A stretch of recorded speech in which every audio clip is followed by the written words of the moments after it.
11. Dan ayatnya ada berapa? Ada 5 ya. Sebelum saya bahas, mari kita baca bersama-sama surat ini. Dan saya bacakan dulu, kemudian panjenengan ikuti.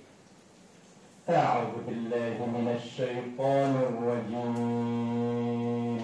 Allah minasyaitonir rajim. Bismillahirrahmanirrahim. Bismillahirrahmanirrahim.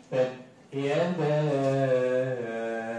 abi lahabin wa tab. Tabat yada abi lahabin wa tab. Ma aghna anhu maluhu wa ma kasab.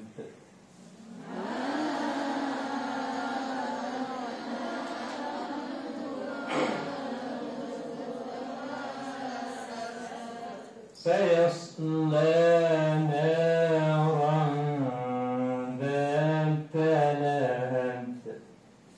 Sayasla naran dhatab. وامرأته حمالة الحطب.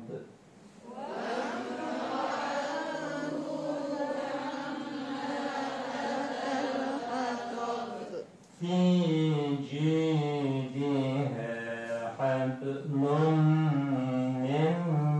مسد.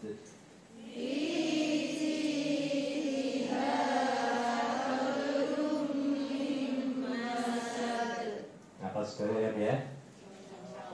Baik. Surat Al-Lahab atau Al-Lahab, lahab itu artinya yang berkobar-kobar. Ada di sini artinya gejolak hati maksudnya, ya. Itu namanya apa? Lahab. Kalau Abu Lahab, artinya apa? Abu itu artinya apa? Bapak. Abah, Abu, Abi, Abah itu artinya apa? Abun. Ya, Abun artinya apa? Bapak. Kalau Abu Lahab, artinya bapaknya.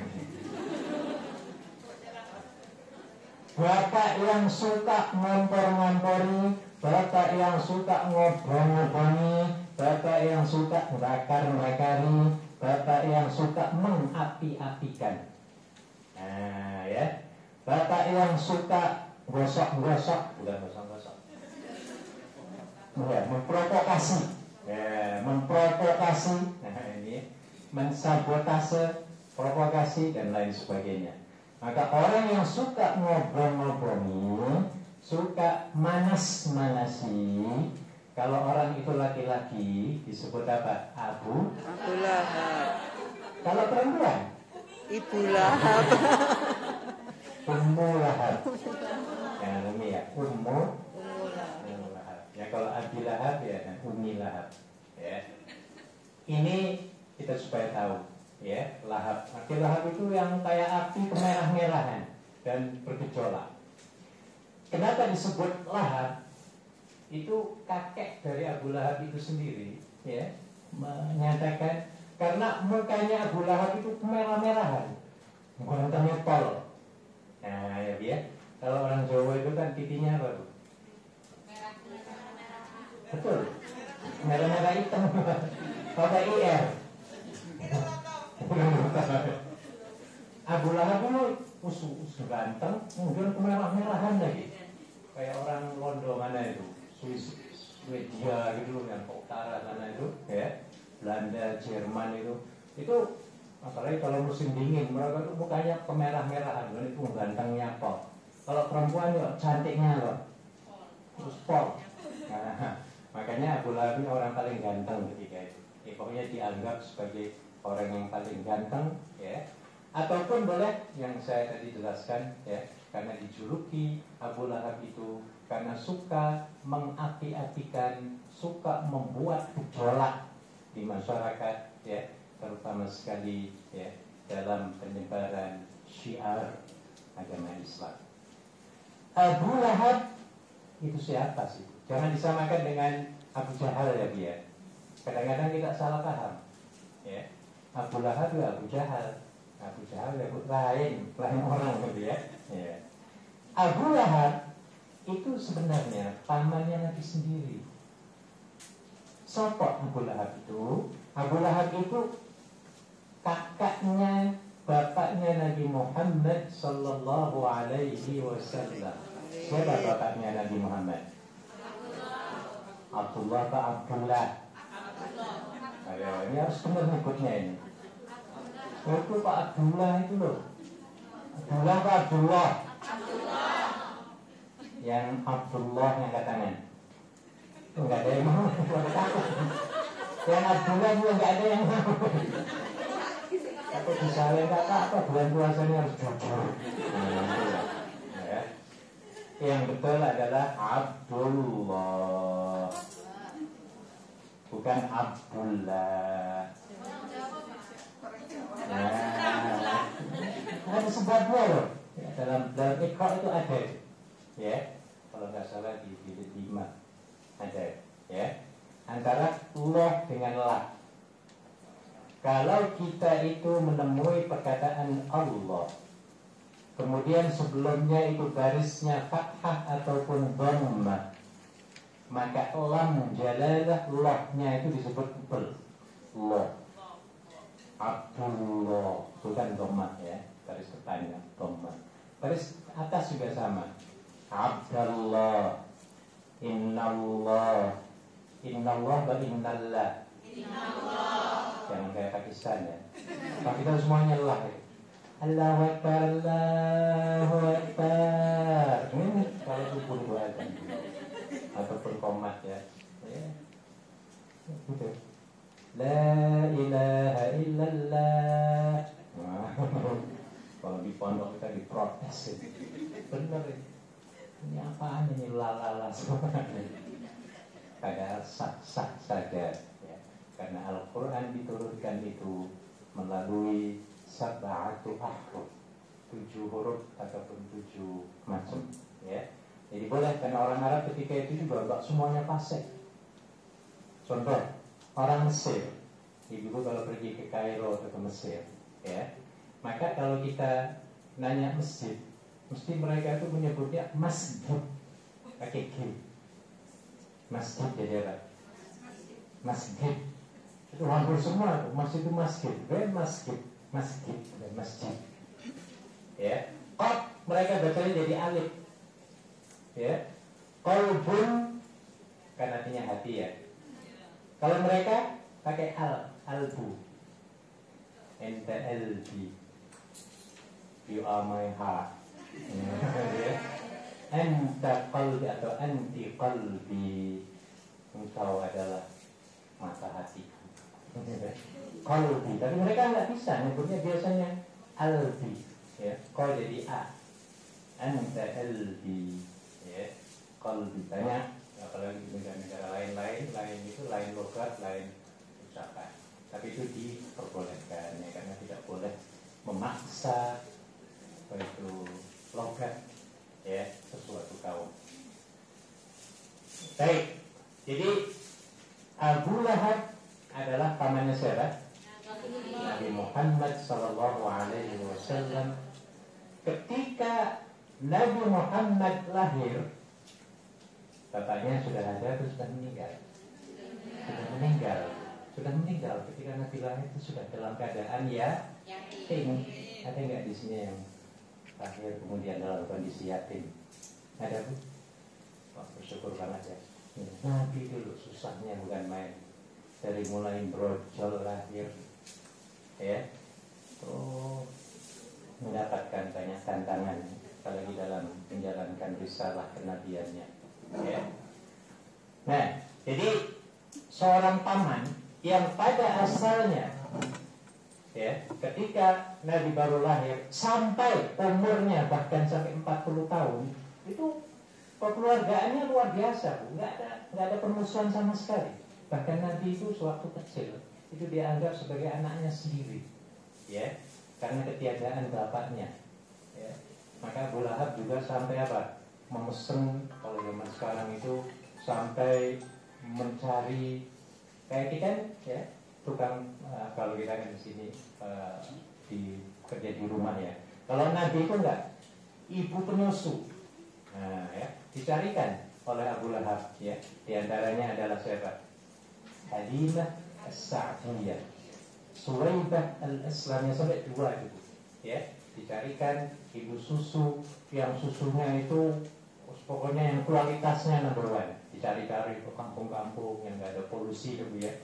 Nah, terus disukai oleh Abu Lahab seperti anaknya sendiri ya. Nah, ketika Nabi belum dijadikan sebagai Rasulullah, hubungan antara Nabi dengan Abu Lahab bukan main seperti keluarga sendiri.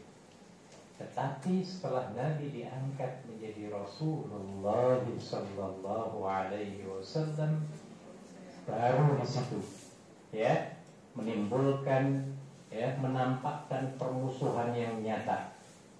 Nah, ya, ketika Nabi mendapatkan wahyu di situ, ya. Kenapa begitu? Karena Nabi mengajarkan kebaikan, ya. Nabi mengajarkan kepada satu uluhiyah, satu ketuhanan. Sementara Abu Lahab yang dia sembah, ya, itu sampai ada 360 patung, ya, ditambah dengan berhala 3 yang maha besar, ya. Itu termasuk nama dia sendiri, ya. Nama Abu Lahab itu bukan nama sebenarnya, bukan, ya, adalah nama julukan ataupun kinayah. Pada zaman itu atau sekarang juga sama, yang namanya Arab, orang Arab itu biasanya namanya Abu semua, ya. Abu itu artinya bapak, ya. Ummu ibu, ya. Abu Lahab bukan nama sebenarnya. Nama sebenarnya adalah siapa? Abdul Uzza bin Abdul Muttalib, ya. Abdul Uzza. Uzza itu nama berhala yang paling dihormati. 3 berhala yang paling besar, ya, adalah Al-Uzza. Ada Uzza, ada Lata, ada Manat, ya. Nah, nama Abu Lahab itu diambil dari Abdul Uzza, ya. Kalau kita sekarang, kalau Islam Abdullah, nah gitu ya, Abdullah, tapi ini berhala, hamba Tuhan berhala Uzza, itu maksudnya. Abu Lahab, ya, itu namanya Abdul Uzza, ya. Oke, jadi setelah Nabi diangkat menjadi Rasulullah Shallallahu Alaihi Wasallam, di situ Abu Lahab mulai tersakiti dan tidak suka pada Nabi Muhammad Shallallahu Alaihi Wasallam. Ya. Ketika Nabi berdakwah di Makkah Al-Mukarramah, turunlah ayat ini, dan sebelum turun ayat ini, ketika Nabi memberikan tausiah, ya, yang namanya di Wadi Dzul Hulaifah, ya, ataupun di Wadi apa itu namanya? Ya, ada satu wadi lembah, ya. Naik ke gunung, kemudian Nabi berpidato di hadapan para semua suku-suku di Arab Saudi, ya. Beliau mengatakan, wahai kaumku, kalau aku katakan kepada kamu sekarang ini bahwa di belakang gunung ini akan ada musuh-musuh yang nyata, apakah kalian percaya? Kaumnya, ya bala ya Rasulullah, kami semuanya percaya apa yang kau katakan itu ya Rasulullah. Tiba-tiba Abu Lahab ini, bu, rupanya nguntit. Tahu nguntit? Ngintil. Tahu ngintil? Nguntil, ya, terjadi spy, ya. Maka kerjaan Abu Lahab itu tukang ngintit, tukang nguntit, tukang jadi spy, tukang apa? Ya, memata-matai kegiatan Nabi. Nabi harus diwawancara, saya melihatnya dari jauh. Sopok angkat koi pada Nabi. Siapa yang hadir ini? Nanti yang hadir ditanyain semua. Muhammad itu ngomong apa? Oh, diteliti. Jadi kerjaannya itu kayak gitu terus. Sampai lupa makan, lupa tidur, lupa istri, lupa rumah. Oh, lupa semua, Bu. Ya, yang sampai akhirnya apa? Makan tidak enak, tidur tidak. mandi tidak basah. Nah, ya. Akhirnya ibu sekalian cepat mati jantungan orang kayak gini. Dan itu betul. Ya, ketika perang Badar, si Abu Lahab orang kaya raya. Dia nggak mau ikut perang kayak Abu Jahal. Abu Jahal mati ketika perang Badar. Abu Lahab ini enggak, aku kasih duit aja harus pokoknya berapa miliar aku tak kasih. Ya, kasih duit dengan harapan Nabi mati di Badar itu.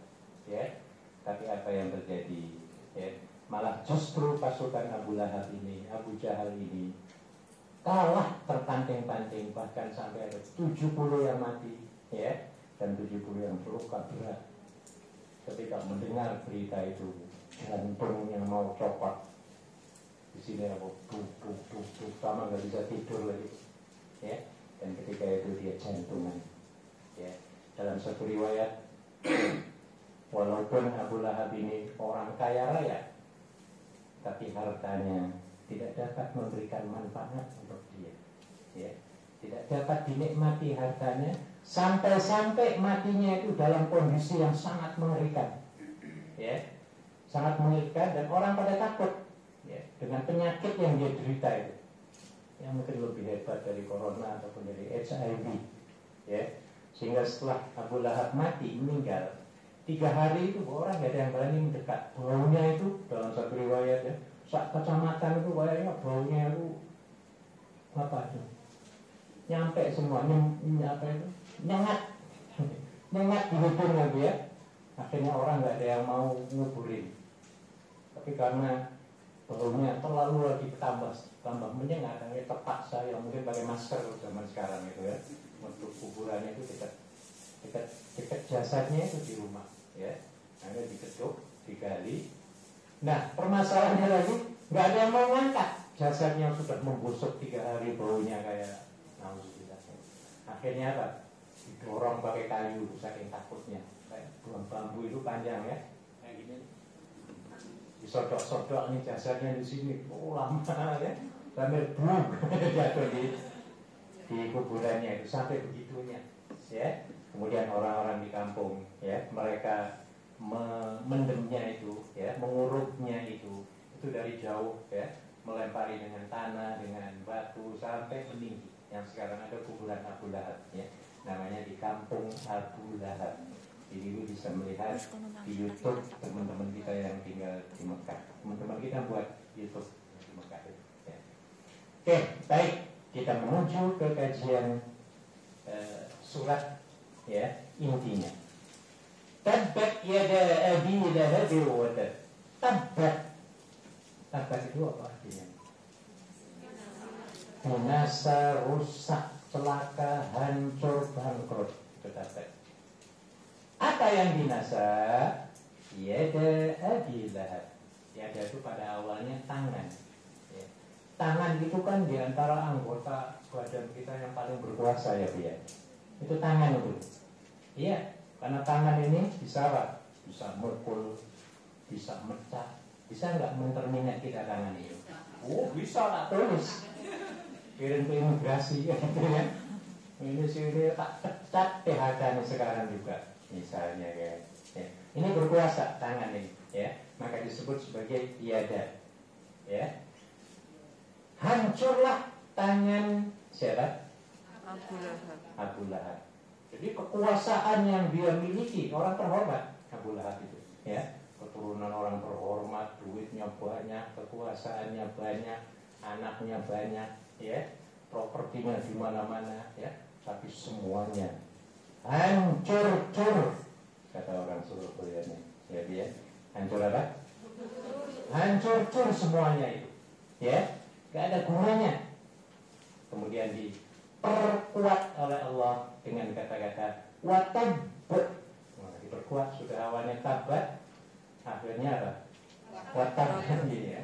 Yang artinya memang benar-benar bahwa Abu Lahab itu apa? Hancur, cur. Kalau binasa sah, gitu, ya. Nah, hancur, cur. Terus nggak ada yang tertinggal. Bahkan sampai namanya juga orang nggak ada yang mau bangga menyebut aku keturunan Abu Lahab. Ada nggak? Tapi kalau keturunan Nabi, Wah, rebutan. Ya. Ini ya, sesuai nanti kita akan bahas pada surat Al-Kautsar. Ya, bahwa inna syani'aka huwal abtar. Bahwa sesungguhnya orang yang membenci, memusuhimu itu ya Muhammad, nama dan sebutannya akan terputus. Ya. Sementara Nabi Muhammad namanya meroket malah justru. Ya biar. Saya kira kalau kita bertanya kepada orang Hongkong atau majikan kita, Anda kenal nggak Muhammad, nabinya orang Islam loh? Mungkin kenal, mungkin dengar-dengar ya Bu ya. Iya. Tapi kalau ditanya Anda kenal Abu Lahab, Cil,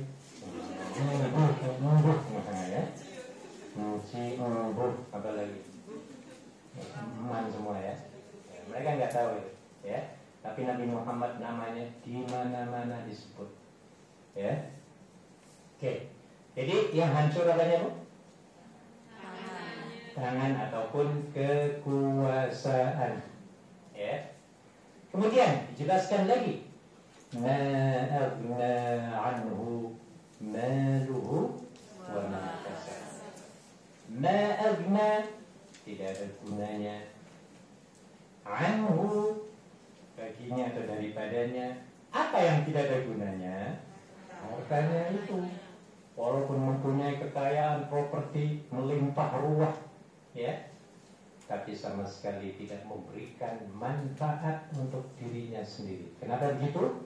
Karena dia memang tidak mau ngurus dirinya sendiri. Dia ngurusin orang aja. Ingat, ngurusin orang. Mengurus apa namanya? Bagaimana supaya dakwah Nabi Muhammad ponaannya sendiri bisa stop bila perlu nabinya itu mampus. Nah, gitu loh Bu. Jadi ngurusin orang terus. Ya, kalau Nabi melakukan kegiatan, dia sendiri yang meriang-meriang. Siapa dia tuh? Abu Lahab. Itu loh orang yang dengki dengan kebaikan, dengki dengan kebenaran. Ya, ini orang hasad dengki itu nggak panjang umur loh. Iya, apalagi mau lebaran gitu ya, melihat tetangganya beli TV baru di sofa. Wah, beli kulkas yang 5 tingkat. Tetangga sebelah meriang-meriang. Panas dingin. Kan ada manusia yang kayak gitu. Banyak apa sedikit? Kalau di kita mungkin banyak, kalau di Hongkong kurang lah.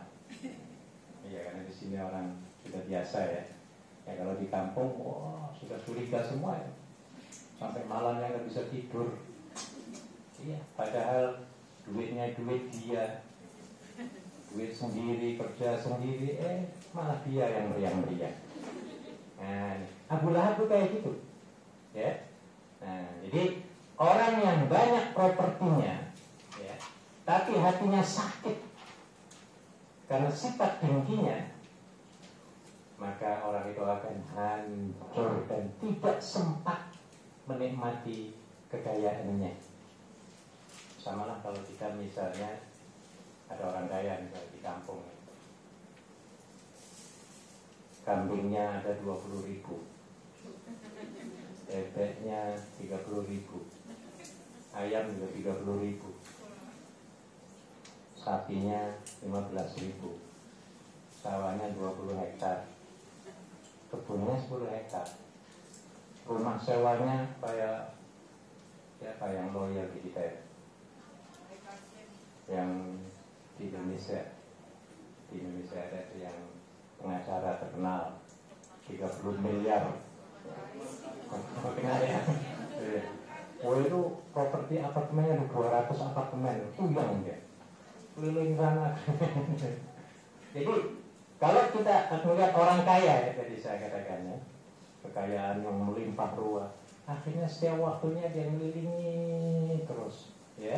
Sementara dia punya istri dilupakan, rumah mewahnya dilupakan, anak-anaknya pada lupa semua. Ketika capek, tidurnya di mana? Di kandang apa? Kandang ayam, kandang kambing, ya. Ini seperti, tapi itu masih mending. Tapi orang yang dengki itu lebih berbahaya lagi. Ya. Karena orang kalau sudah dengki, itu sudah sakit semua, ya. Karena yang sakit itu adalah jiwa dan hatinya.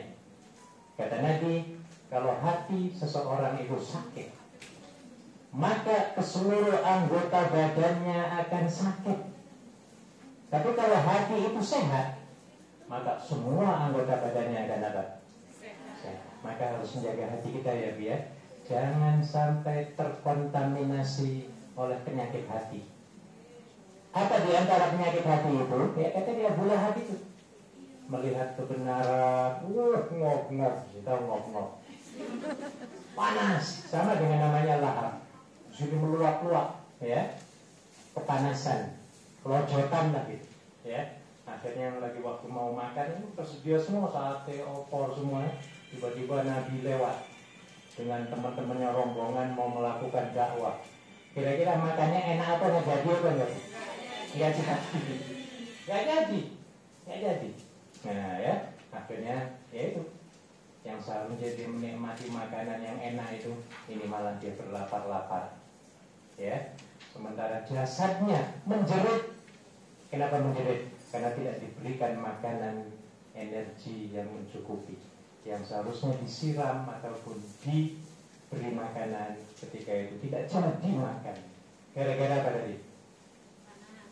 Panas dingin melihat Nabi melakukan kebaikan. Samalah misalnya ada juga teman kita, Bu, ya, saya dapat banyak curhatan, ya. Dalam satu rumah itu ada 2 pekerja pembantu rumah. Yang satu ini dengkinya itu luar biasa penyakitnya. Yang satunya orang baik, hatinya baik. Jadi ketika dia baca Al-Quran, temannya yang dengki ini langsung apa? Ya, panas, Bu, ya. Terus pokoknya nggak bisa tenang itu pikirannya. Akhirnya apa? Lampunya dimatiin.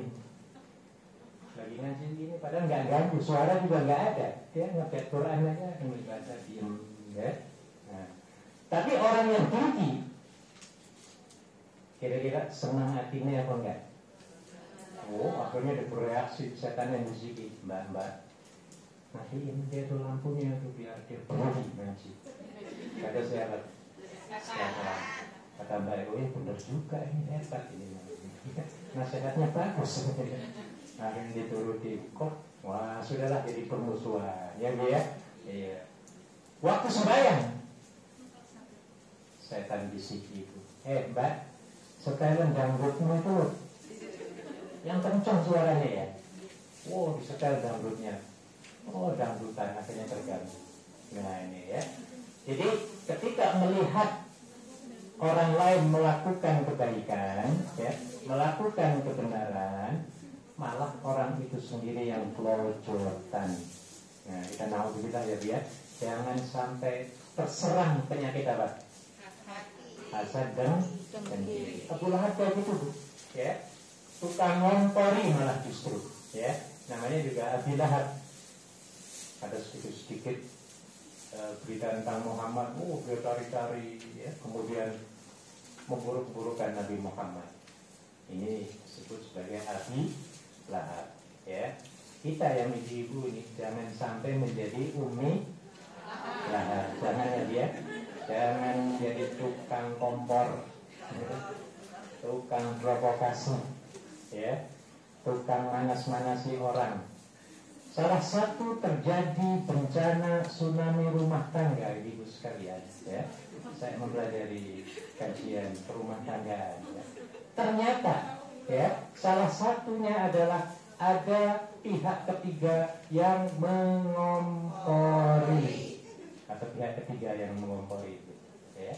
Suami istri lagi berantem, mertuanya ikut campur, dukung anaknya. Pecatan saja, bukan pecat. Apa istilahnya itu? Pecat saja sudah aman. Ini kurang ajar ini, ya. Istrimu di sana tukang apa? Pelakor, tahu pelakor? Apa pelakor itu? Perebut laki orang. Kalau peginor, perebut ini, ini terus tahu. Iya. Karena ternyata Bu, ya, ketika Nabi di Isra Mi'rajkan oleh Allah Subhanahu wa Ta'ala, Nabi diberi kesempatan untuk jalan-jalan menuju ke tempat neraka. Diberikan jalan-jalan pemandangan neraka itu kayak apa, surga kayak apa, diperlihatkan oleh Allah ketika beliau di-mi'rajkan. Ya. Ketika Jibril memindahkan dari satu tempat ke tempat lain, ya, menyetir, diberikan sebagai kaptennya, ya, diberhentikan di satu tempat. Nabi melihat di neraka itu ada kondisi neraka yang membingungkan Nabi. Laki-laki, perempuan, ibu, ya, itu disediakan makanan. Di sini makanan daging, pertama daging yang busuk-busuk yang sudah berulat. Yang satunya daging yang seger-seger baru disembelih, ya, baru dipotong. Tapi malah justru yang jadi rebutan itu adalah makan daging yang busuk-busuk ini. Ya, akhirnya Nabi bingung, ya, bertanya pada Jibril, kalau kata orang Amerika, what the hell are they doing, Jibril? Itu loh. Itu kok aneh, Jibril. Makanan yang enak, yang seger nggak dimakan, malah justru rebutan makanan yang apa? Yang sudah busuk. Jibril menjawab, Mat, sopan. Ya. Orang-orang itu, Mat, dulunya, Mat, ketika di Hong Kong, waktu itu di Hong Kong, ya, ini salah, ya. Orang itu sudah punya suami, Mat. Suaminya ganteng, pokoknya suami pujaan. Malah di Hong Kong dia jadi apa? Pelakor ataupun selingkuh, ya. Baik laki-laki maupun perempuan, ya. Kalau kerjaannya selingkuh, maka makanan di akhirat kelak, di neraka kelak adalah itulah makanannya. Ya, nah, ya, makanya ibu hati-hati, ya. Apalagi yang sudah berkeluarga, jaga nama keluargamu. Jangan sekali-kali kenalan dengan orang yang ganteng-ganteng, gede dhuwur. Sudah tinggalkan saja, nggak ada gunanya. Ya, fokus kepada kerja, fokus kepada keluarga, majikan, ya, dia ibadah. Kita nggak usah ngurusi laki-laki, ya, nggak usah ngurusi Pak Mahmud, nggak usah ngurusi saya, nggak usah ngurusi supaya laki-laki yang lain, nggak usah. Ya, jangan, itu bahaya banget. Coba kalau ketahuan suami kita main Facebookan, improk-improkan. Ayo, marah banget. Ya, marah. Ya, dan akan mungkin bisa terjadi tsunami rumah tangga. Nah, ini, ya. Oke, baik. Ma'agna anhu maluhu, dan tidak akan manfaat properti kekayaannya itu, ya. Karena apa? Dia menjadi tukang provokator. Makanya orang yang suka gosip-gosipan, suka ngerasan-ngerasani, suka jadi provokator, hidupnya tidak akan mungkin menikmati kekayaannya, ya. Apalagi disebut dengan ayat berikutnya, wa ma kasab, dan apa yang telah ia lakukan untuk ngumpulin duit itu. Wah, kita kayak gini, ya, kayak di Hong Kong ini, Bu, kerja sudah 20 tahun. Masih ngutang. Ada apa enggak kayak gitu? Ada. Gimana? Di luar. Ini mungkin tukang provokasi. Nah, ya. Tukang manas-manasi orang mungkin. Nah, ya. Mungkin, ya. Jadi jangan menjadi penggosip, jangan menjadi apa itu? Provokator, tukang manas-manasi orang, tukang mengapi-apikan orang, ya. Sudah, misalnya begini, kalau Anda seperti yang dilakukan Nabi, ya, kalau kita mendapatkan berita, ibu sekalian, tentang keburukan orang lain ataupun keburukan kita sendiri, tiba-tiba datang ke kita, maka Nabi katakan, sudah, stop sampai di situ saja dan jangan disebarkan. Jadi kalau ada keburukan orang ke kita nyampe, atau keburukan kita sendiri, ya, Nabi mengatakan sudah sampai di kita saja, jangan di forward. Nah, forward bahasa Jawa ini, share. Kita kan banyak kalau ini senang nge-share, ya, Bu, ya. Kalau keburukan apalagi musuh kita, ya, Bu, wah, malah tambah semangat kita nge-share-nya. Bagaimana supaya musuh kita apa? Jatuh, ya, ambruk. Nah, gitu loh. Ya, jangan sampai di kita saja ya, Bu ya. Kenapa demikian Ibu? Ada sebuah hadis Nabi yang mengatakan, ya, barang siapa yang mengaibkan saudaranya, maka pasti loh hadisnya ya, orang itu akan melakukan keaiban tersebut sebelum dia mati. Sebelum dia apa? Jadi di sini terjadi hukum karma. Ada ternyata dalam hadisnya ya, hukum karma itu. Kalau kita sering melakukan keburukan ya, ataupun tadi mengaibkan orang lain ya, maka pasti kita akan diaibkan oleh siapa? Oleh orang lain. Maka keaiban orang lain yang datang kepada kita itu ya, cukup sampai di kita. Bahkan ada dua riwayat ya. Ibnu Mas'ud ketika menceritakan kepada Nabi Muhammad, ya Rasulullah, Anda itu loh telah diaibkan sak jagat ini, diviralkan kalau zaman sekarang ini ya. Akhirnya Nabi menjawab, ada dua jawabannya. Kata Nabi yang pertama, sudah sampai di sini saja ya, keaiban aku ini sudah sampai di sini saja. Apa yang kamu ceritakan sudah sampai di sini. Yang keduanya ya, dia menjawab, ya Aba Mas'ud, ujian aku ini ya masih kecil dibanding dengan ujian Nabi Musa alaihi salatu wassalam. Jawabnya itu tak. Jadi enggak sampai mendidik Nabi itu ya, dengan menjawab itu ya. Makanya kita juga demikian sama. Kalau berita tentang diri kita, keburukan kita ya, jawab seperti itu saja. Alhamdulillah lah, itu belum seberapa itu ujian aku, ataupun keaiban yang disebar kemana-mana. Itu Nabi Muhammad itu diaibkan sak jagat jazirah Arab ya, aku ini baru sak desa gitu ya, atau aku ini belum seberapa lah dibandingkan. Gitu aja jawabnya enak jadinya ya Bu ya. Tapi kalau kita nggak terima, kira-kira bisa tidur apa enggak? Ayo, nggak bisa tidur. Tadi saya katakan, makan tidak enak, tidur tidak, mandi tidak, buat repot. Iya, sudah baring di kasur, gelembung kiri kanan, ya, nggak bisa tidur. Kenapa nggak bisa tidur? Nah, di sini tuk, di sini apa? Kakinya kesemutan. Perutnya lapar, disuruh makan nggak mau, lapar tapi nggak mau, bahaya apa enggak? Ini yang dialami oleh Abu Sarah. Makanya ibu sekalian jauhi dari sifat lahap. Suka apa tadi? Memprovokasi, menggosipkan orang ya. Sudah stop sampai di situ ya. Tahu gosip? Gosok-gosok banyak orang yang suka, finalillah ya. Jangan sampai kita terikut-ikut dalam penggosipan. Baik, jadi hartanya juga tidak manfaat, karirnya, oh ini karir, kasar itu karir, pekerjaan. Kayak kita lah tadi saya jelaskan, sudah kerja banting tulang selama 20 tahun, nggak ada hasilnya. Kan ada juga ya di antara teman kita ya dia, malah pulang-pulang miskin. Akhirnya sampai di kampung dia ejek, walah terus kerja nih luar negeri kok balik-balik miskin. Wah tambah sakit lagi gitu ya Bu ya, di miskin-miskin ya Bu ya. Nah ini alhamdulillah, makanya ibu mungkin penyebabnya adalah jadi tukang apa tadi? Tukang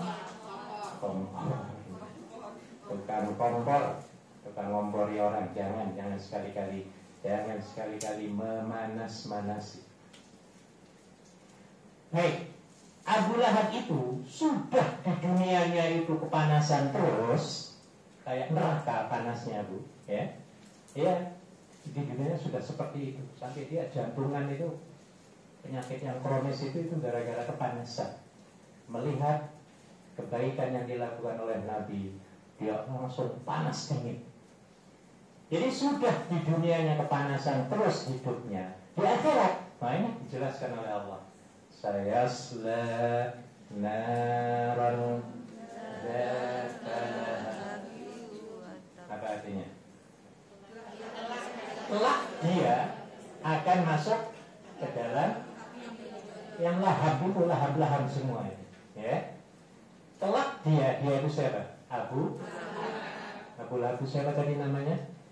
Abdul Uzza, ingat ya. Abdul Uzza, bukan Abu Jahal. Abu Jahal namanya adalah Al-Hakam namanya ya. Umar bin Hakam atau Amr bin Hakam. Itu nanti kita bicarakan lain ya.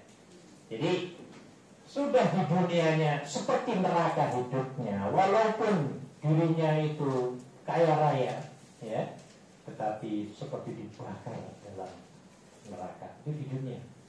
Maka ada kata-kata dalam surat At-Taubah kalau nggak salah, qul anfusakum wa ahlikum nar. Apa artinya? Jagalah dirimu dan keluargamu dari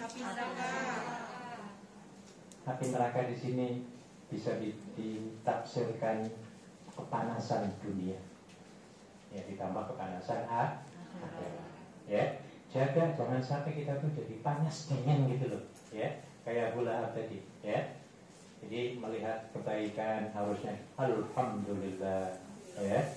Ada teman yang tiba-tiba menjadi Korea terkenal di Hong Kong, kita ucapkan apa? Alhamdulillah. Masya Allah, luar biasa, kami untung banget.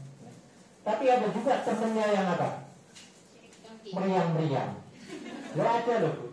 Iya, temennya menang pemilu anggota apalah di sini. Tiba-tiba dia nggak bisa tidur malamnya. Ada nggak kayak gitu? Ada Bu. Ini termasuk ini nih, kayak neraka hidupnya ini. Ya, padahal rumahnya mewah kayak villa itu loh majikannya. Pak kamarnya gede segini dikasih, ya. Tapi nggak bisa tidur. Kenapa? Panas. Kayak di neraka. Nah ini maksudnya ya. Jadi penyebabnya termasuk ya adalah sebagai tukang ataupun ahli ngompor-ngompori orang. Ya. Sudah suaminya itu tukang ngompor-ngompori, tukang bakar-bakari, tukang ngobrol-ngobroli orang, bukan ngobroli pakai hati, bukan, ya, memprovokasinya itu, jangan ikuti Muhammad, itu gila Muhammad itu gila, sihir, ya, tukang santet Muhammad itu, ya. Jangan ikuti. Oh, seorang yang datang ke Nabi Muhammad itu Bu, didoktrin oleh Abu Lahab, ya, misalnya panjenengan datang ke Nabi Muhammad, setelah keluar panjenengan pulang, dikejar oleh siapa? Abu Lahab ini, bapak sini bapak. Muhammad ngomong apa? Ayo, kalau enggak tak tembak. Sampai gitu ya Bu ya. Iya, ngomong apa Muhammad itu? Nyakiti aku apa enggak? Oh, dia langsung curiga duluan Bu ya. Belum dia apa-apa sudah kepanasan. Ya Bu ya.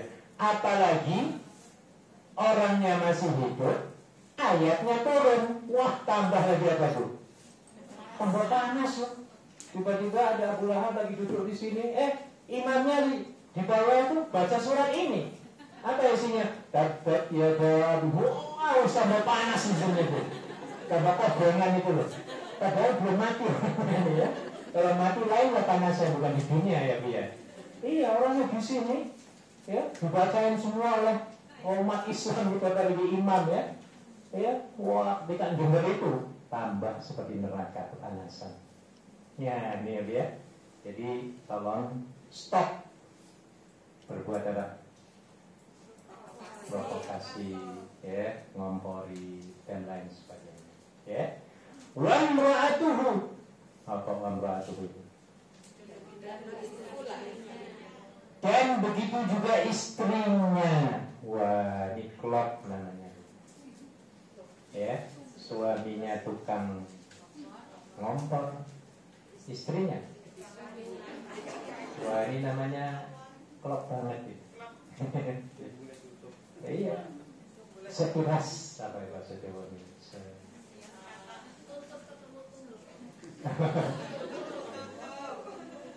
Iya.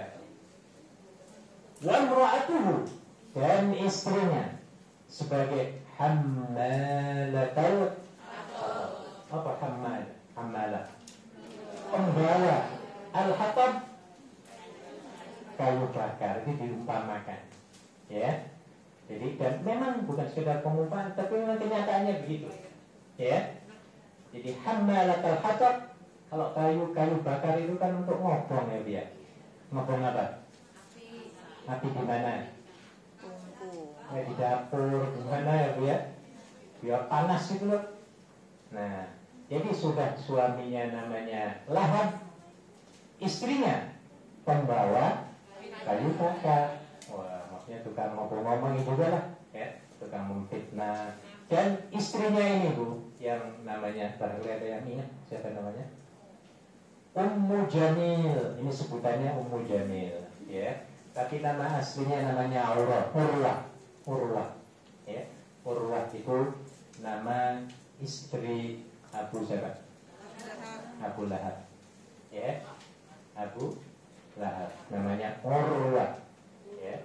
Ternyata dalam kisah-kisah, ya, Ummu Lahab ataupun tapi sebenarnya istrinya Abu Lahab itu, ya, Urwah itu, ternyata ibu sekalian, istrinya ini setiap pagi itu tukang keliling kampung.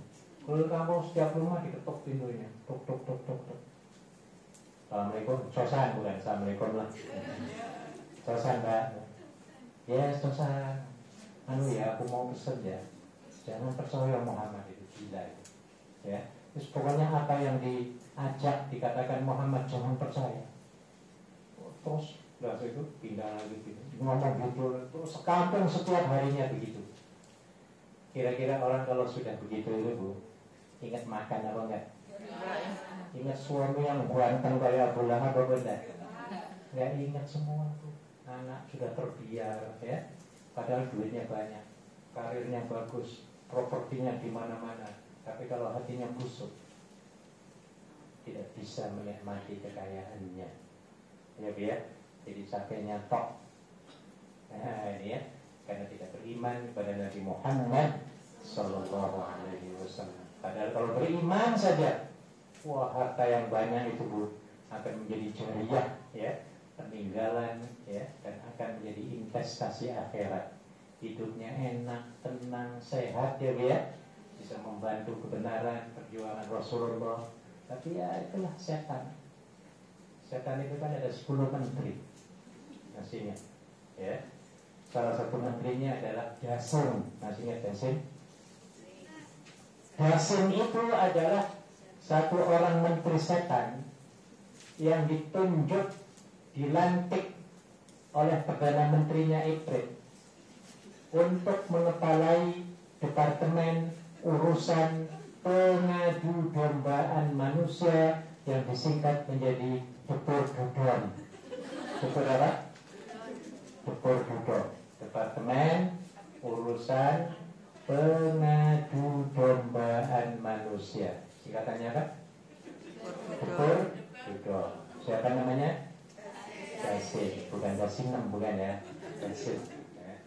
Dasim ini dibantu oleh triliunan asistennya memporak-porandakan rumah tangga dan rumah tangganya antara suami dan istri. Dia domba kayak kita nih ya Bu ya, berjauhan itu wah sangat resiko sekali punya suami di Indonesia yang berjarak jauh.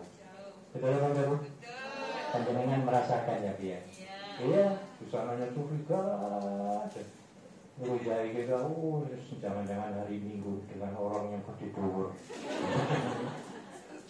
Tiba-tiba kita dapat WhatsApp seperti, kitanya lagi panas, suzon lagi, perang ya. Nah ini ya, ini Dasim maunya seperti itu, ya. Antara anak dengan orang tua, antara saudara dengan saudara, ya.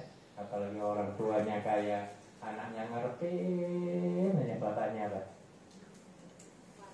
Ayo apa kira-kira harapannya? Mati supaya apa? Kan ada yang begitu Bu. Sampai berantem dulu, bahkan sampai mau meracuni ayahnya atau bapaknya supaya cepat apa?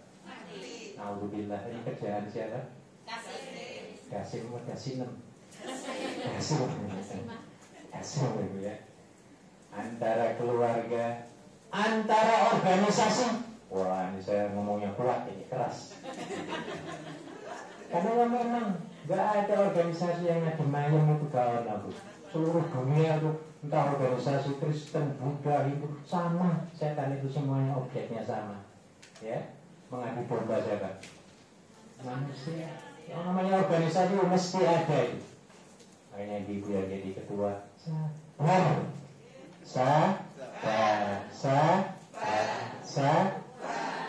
luar biasa, panjenengan banyak pahalanya Bu. Banyak pahalanya di ketua itu loh Bu. Makanya yang sabar, ngajak orang kepada kebaikan itu luar biasa, apalagi di bulan Ramadan ini. Ya, nah makanya senjatamu, senjata kita ini ada dua kata Nabi. Silahul mu'min as-sabru wad-du'a. Senjatanya orang mukmin itu ada dua. Yang pertama sabar, yang kedua doa. Dibawa kemana-mana. Ke Victoria Park, bawa senjata ini ya dia. Di rumah majikan apalagi, tempat kerja, di mana-mana. Di bus, di jalan, ya.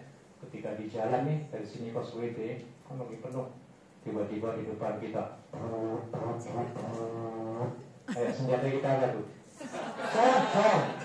Ada yang trek, ada loh. Saya pernah dengar itu. Makanya dulu kalau mau buang angin, lihat ke belakang. Saya pernah dengar itu. Bebas pajak. Wah, ya hanya sabar saya. Coba kalau saya nggak sabar, Haji, wah, saya ngomong kayak itu belum nimpali lagi setan, wah, saya timpal lagi iblis, wah, perang.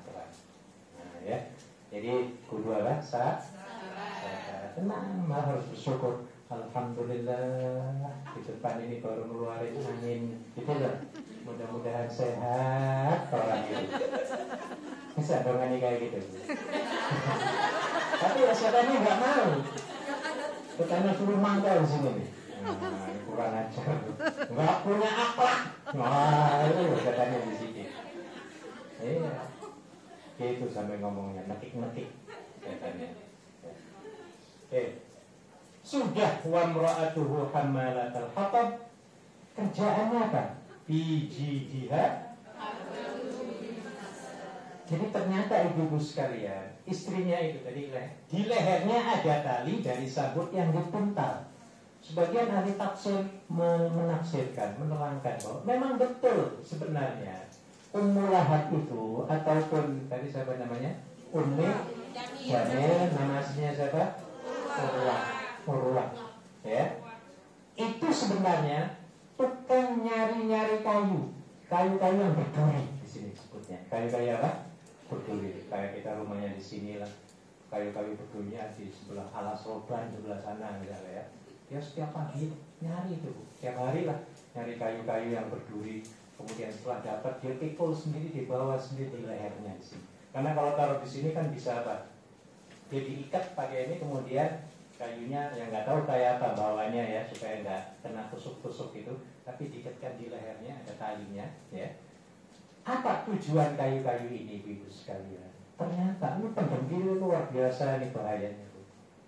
Jadi tujuan mencari kayak zaman sekarang tuh pakula ya. Tujuannya dia itu nyari-nyari kayu dan manggul-manggul sampai manggul sendiri padahal duitnya banyak loh. Kalau nyuruh orang kan sebenarnya bisa ya dia. Tapi nggak tahu ketika itu dia sendiri yang manggul, padahal berbahaya sekali. Ya, kayu berduri ya. Tujuannya adalah, wah ini nih tujuannya ya, yaitu untuk ditaruh di tempat di depan rumah Muhammad sampai ke tempat tujuan masjid atau kemana waktu malam-malam. Jadi waktu subuh-subuh nanti berjalan itu supaya kakinya apa? Kena duri itu sampai ke situ tuh. Kalau zaman sekarang nih ada nih kalau mau lebaran itu tukang bengkel mobil ataupun motor itu udah baru paku di jalan tol atau jalan raya kan ada kayak gitu Bu?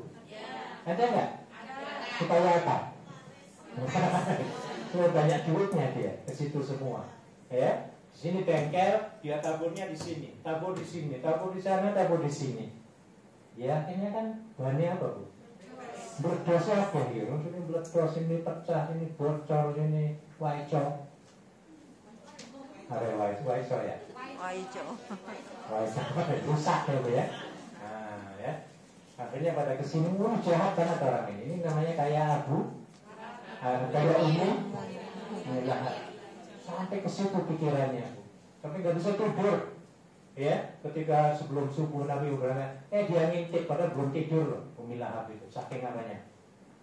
Saking pengen melihat Nabi supaya kakinya terluka, dia ngintip di pintunya Nabi Muhammad itu, mampus, kakinya biar berdarah-darah, biar nggak jadi apa, ke masjid atau berdakwah, sampai begitunya. Orang jahat hatinya ya, biar. Padahal orang yang normal, orang yang beriman, ya harusnya dia bersyukur kalau punya teman sebelum subuh dia ke masjid, dia lihat. Tapi ada juga orang jahat seperti itu. Ya. Dan dalam pengertian lain, ya, ternyata matinya Urwah ini, Bu. Matinya Urwah sampai tercekik lehernya dengan tali yang dia ikat itu sendiri. Mati di situ. Saking bencinya kepada Muhammad, ya, saking bencinya sehingga terikat sendiri, tercekik sendiri, ya, ketika sedang membawa kayu bakar. Alhamdulillah. Jadi walaupun hartanya melimpah ruah, suaminya ganteng, tapi hidupnya sengsara, bagaikan hidup di neraka. Ini dia. Jadi penting banget kita ini surat ini, ya, terutama sekali dalam berorganisasi, ya. Tolong please stop, ya, mengaibkan orang lain, ya. Nanti takutnya apa? Seperti ini lagi, ya. Tolong ya. Oke. Baik, saya kira cukup pelajaran sampai di sini. Oh, mahfuzatnya belum ya? Sedikit aja mahfuzatnya, 5 saja lah atau 10.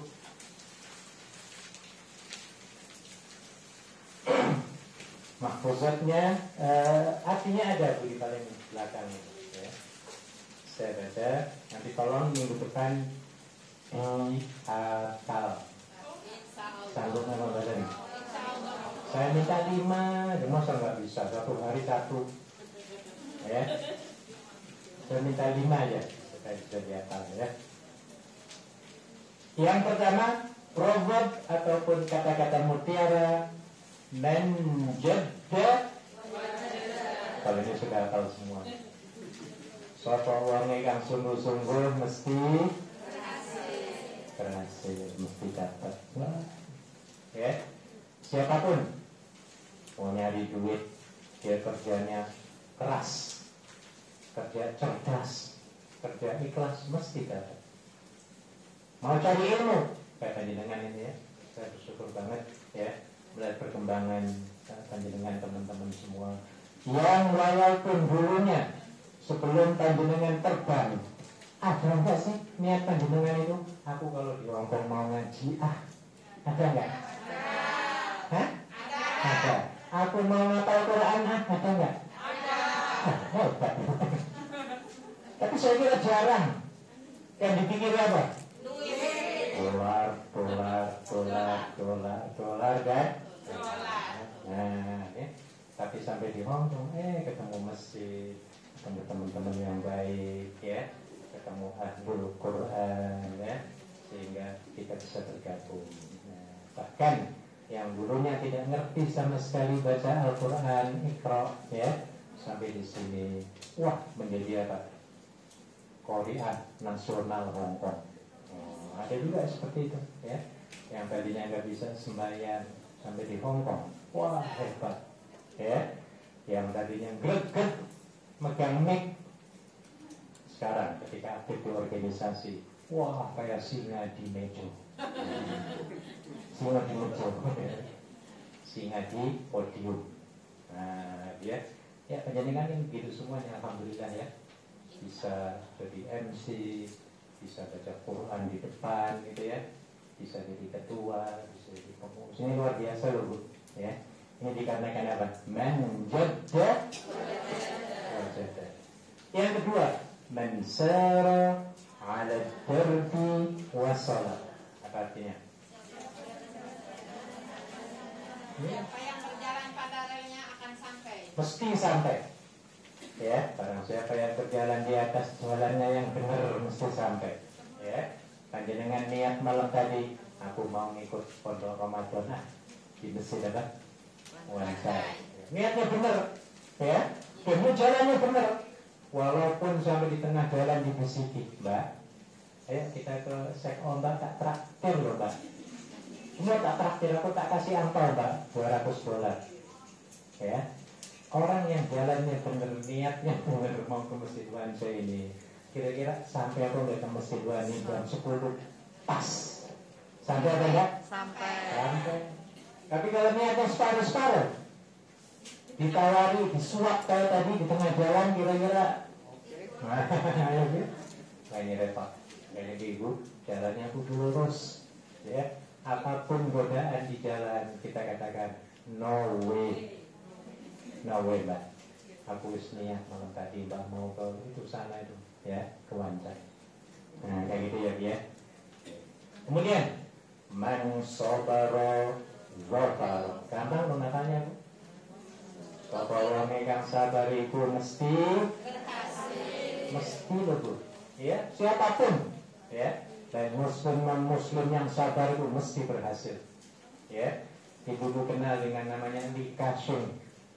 Orang terkaya di Hong Kong ya, Bu, ya. Dulunya kayak kita nggak punya duit, kerja bawa ember dari North Point ke Sentral itu dulunya, bantuin orang tua jalan kaki loh, Bu. Ya. Tapi karena dia sabar terus sambil sekolah waktu itu, ya, belum bisa baca ceritanya, ya. Terus dia sabar ya sambil bersungguh-sungguh. Akhirnya dia berhasil menjadi apa? Bilioner. Nah, bukan sekedar miliuner, bilioner, ya, atau triliuner, ya, menjadi seorang triliuner sekarang, ya.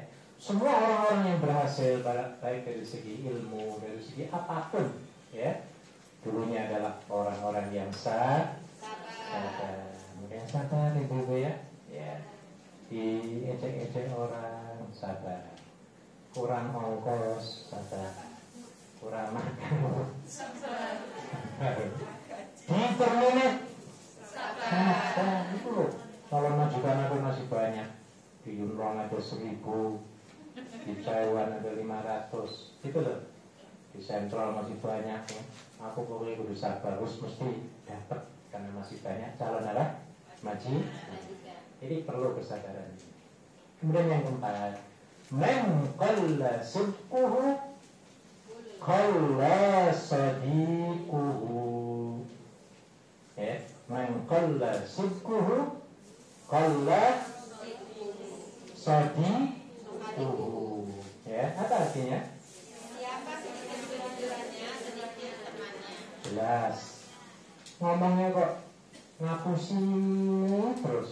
Sudah temennya sedikit, tukang bohongi orang. Kira-kira temennya pada lari apa enggak? Lari. Tak habis temennya, akhirnya hidup sendirian. Ketika sakit, menderita apa enggak? Menderita. Tukang bohongi orang, tukang ngemplang orang, ya, tukang nipu, tukang nyakiti. Akhirnya nggak punya teman. Nah, sedangkan kalau mau masuk surga kata Nabi, ya, itu kita harus punya teman yang banyak dalam berkelompok, seperti yang dijelaskan dalam surat Az-Zumar. Wasiqal ladzina taqaw rabbahum ilal jannati zumara. Ya. Dikirim orang-orang yang bertakwa itu ke dalam surga secara berkelompok-kelompok. Ada kelompok posmi, Allahumma Amin. kelompok anggotanya lagi masing-masing, ya. Ada berapa puluh, Pak? 70-an. Wah, ini bukan masuk sendiri-sendiri loh, surga kelompok-kelompok, ya. Nah, jadi harus kompak, damai, aman, ya, dalam berorganisasi berkelompok. Man qalla sidquhu qalla sadiquhu. Sapa wong kan sedikit ngomong benernya, jadi kebanyakannya bohong mulu, tukang ngapusi, ya. Maka temannya juga sedikit. Nah, dan yang kelima, jalis ahlas sidqi wal wafa. Apa?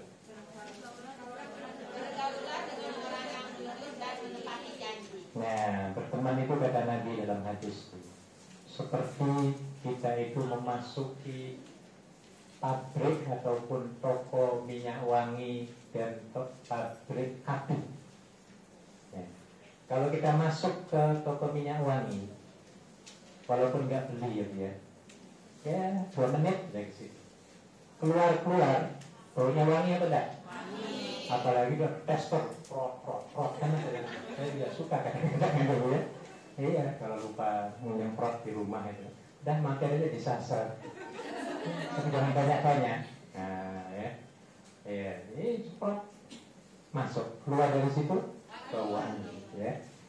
Nah, sebaliknya kalau kita masuk ke dalam kamar ataupun pabrik api yang sekarang dikenal sebagai pabrik rokok, ya, ataupun kamar perokok ini perokok semua. Saya masuk, saya nggak merokok, kira-kira baju saya bau apa enggak? Bau apa?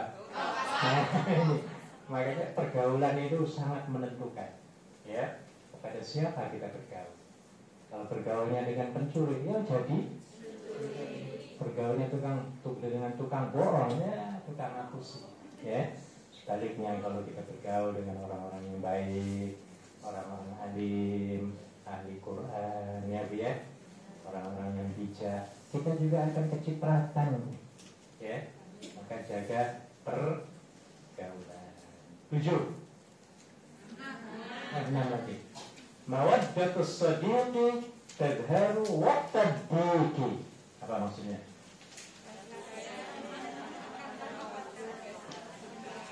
Nah, ini ya, ada istilah apa ya? Istilah peribahasa kita ya. Kacang lupa kulit. Ya, kacang lupa. Ada lagi satu ini. Sepak dibuang, apa yang buang-buang? Apa dia ini? Saya lupa bahasa Indonesia. Apa tadi Bu? Kayak habis manis, sepak dibuang. Nah ini ya. Jadi waktu kaya, jadi teman akrab. Wah, CS banget. Ketika jadi kepala desa, sengaku. Ini my friend, very best. Sekarang jadi kepala camat, kepala desa ya. Ya, ketika miskin, nyebutnya udah berat itu. Ya, pura-pura nggak kenal ya. Ini jahat orang ini. Maka kita jangan begitu ya, Bu ya. Baik waktu susah maupun senang, ya tetap sebagai apa? Teman, saudara. Nah, itu maksudnya ya. Jangan enaknya tok kita ambil, ya. Jangan. Itu maksudnya. 7. Wa man ladzatu illa ba'da ta'ab. Apa artinya? Tidak ada kenyamanan kecuali setelah kesampaian. Oh, ini pasti. Semua kita ini yang berpanjangan, termasuk saya sendiri, ya. Iya, dulu ya kekayalan. Waktu di pondok, saya dulu tahun 76 masuk pondok. Masak sendiri, nyuci sendiri, sendiri semuanya. Mandi ya sendiri memang. Iya. Sakit ya sendirian, ya. Susah listrik nggak ada ketika itu. Pakai diesel kadang-kadang sehingga mati terus, ya. Mandinya susah. Kadang-kadang mandinya itu di kolam gitu, ya. Pondok saya dulu ya. Wah, pokoknya kalau dibanding sekarang. Tapi ya memang harus kita jalani, ya. Ada teman itu yang nggak ngakalin apa Bu? Gurunya galak banget Bu. Saya masih ingat itu. Salah disiram pakai air kopi yang disiram. Wah, ya Allah, ini susah banget ya. Ada yang dijewer sampai terbentur tembok satu perang. Wah, ya Allah, ini guru galak banget. Kalau zaman sekarang dibawa ke polisi. Tapi zaman dulu enggak, belum ada kayak gitu ya, masih ibu terserah, tak jahil lah terserah ya. Terus pokoknya orang tuanya ridho kayak itu. Ya. Jadi susah, ya, susah kuliah susah ya. Saya nyari duit sendiri waktu kuliah. Rata-rata teman-teman di luar negeri ya, rata-ratanya ya, kalau liburan musim panas ini nyari duit sendiri. Ada ke Eropa, ada ke Amerika, ya. Dan kalau saya ngambilnya di Saudi. Enak di sana ya, bisa haji ya. Sejak mulai tahun 85 saya menjadi tour haji tour ya. Guide haji sejak tahun 85. 84 saya masuk kuliah, 85 saya sudah mulai jadi guide haji di Makkah dan Madinah. Terus setiap tahun tuh musim panas 3 bulan, 3,5 bulan, ya sudah. Kita gunakan waktu itu nyari apa? Nyari duit. Pulang-pulang dapat duit banyak. Kita ini dikiranya orang Indonesia itu anaknya raja, anak menteri. Kenapa? Karena banyak duit yang pulang-pulang. Bajunya mentereng semua, sepatunya semuanya dia. Wah, banyak duit. Apalagi kerja di Jerman, di Belanda, teman-teman saya banyak, ya. Pulang-pulang profesor semua, jadi rektor semua banyak tuh. Padahal dulunya apa? Kerja susah payah jadi mahasiswa zaman dulu ya. Ya, nasibnya ada jalan. Yang di Jerman, di Belanda, teman-teman saya dulu kalau liburan, tukang metik tomat, kebun-kebun ya. 4 bulan, 5 bulan, dan terus tidak apa-apa. Ya, sambil belajar dari pengalaman ya. Pulang-pulang duit ya sekepok, bukan sekepok, pirang-pirang kepok. Ya. Jadi memang harus capek dulu. Ya, kalau kita nggak mau capek, jangan harap kehidupan akan lebih mudah di masa akan datang. Dan saya yakin semua panjenengan melakukan itu, ya. Nggak apa-apa, kerja banting tulang ya 24 jam, tapi one day pada satu hari nanti, aku bisa senyum, aku bisa makan di restoran, ada yang melayani. Gitu loh, aku bisa shopping. Gitu loh ya, aku bisa berpikir, banyak berpikir yang bagus-bagus ke depan. Daripada kita nganggur capek, pilih yang mana? Kerja capek atau nganggur capek? Pilih. Betul? Ini maksud dari nomor berapa tadi? 7. Wa man ladzatu illa ba'da ta'ab. Bersusah-susah dahulu,